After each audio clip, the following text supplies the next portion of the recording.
Morning friends, welcome back to my channel. আশা করি সবাই তোমরা ভালো আছো। সকালবেলায় 11:15 বাজে আজকে। একটু টাইমের জন্য গুড মর্নিংটা পেলাম। সকালবেলা থেকে অনেকগুলো ইচ্ছে হয়ে গেছে আমাদের। সকালে লুচি তরকারি হয়ে এখানে দেখো কড়াই ফাঁকা, সব কমপ্লিট, কাজ টাজ খাওয়া দাওয়া সব কিছু কমপ্লিট। আমার এখন ইচ্ছে হলো যে আমি তো সকাল থেকে ব্লগই শুরু করিনি।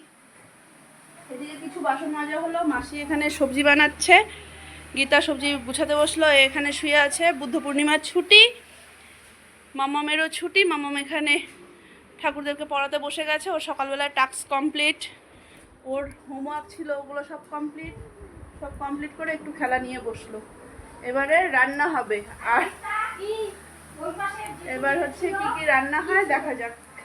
সকালবেলায় না কি রান্না হয়, সরি ভুল বললাম, কারকল ভাজা হবে, আলু পটলের রসা হবে সয়াবিন দিয়ে, এখানে নিরামিষ একটা তরকারি বানানো হচ্ছে। সকাল থেকে কীভাবে দিন কেটে যাচ্ছে গোটেরই পাচ্ছি না। 4:30 বাজে। আমাকে ঘুমটুম পাড়িয়ে আসলাম, মা নিচে এসেছিল, আমাকে ফোন করছে কেন জানি না। ও মা ফোন করতেছো কেন? মেয়ে আমার পড়তে যাচ্ছে, রেডি হয়েছে। তো মনু ঠান্নিকে টাটা করে যাও। মনু ঠান্নি ঠাকুর শোয়াচ্ছে। না না চলো যাও, টাটা টাটা। ঠান্ডি নিচে বম্মার ওখানে বসেছে, ঠান্ডিকে বম্মাকে টাটা করে যাও। হ্যাঁ মাসি, ঠাকা করে যাচ্ছ? হ্যাঁ ঠাকা করে যাবা? মাসি চালসায় যাচ্ছে।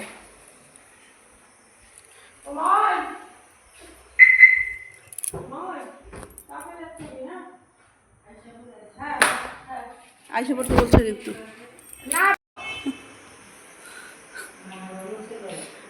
দেখো এমন করে কেউ কবে না, মানা বললো।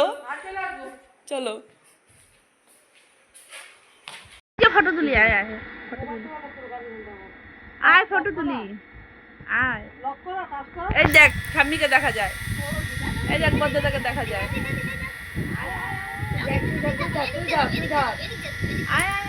এই দেখ তোকে দেখা যায়।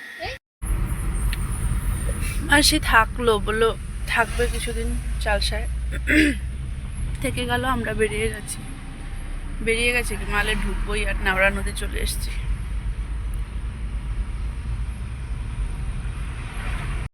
9:30 বাজে। ঠাকুমার খাওয়া দিয়ে এলাম, আর মেয়েকে এখন খাওয়াবো। কালকে সকাল থেকে আবার কদিন স্কুল আছে? 3 দিন না 4 দিন। কেন? হ্যাঁ 4 দিন কেন? 16-এ তো হয়ে তারপরে তো বন্ধ হবে না। চলো মামা, 11টা বাজে, শুতে আসো শোনা। উঠে পড়ো। আমি তো কার চাই? ওটা তোমার ছাই।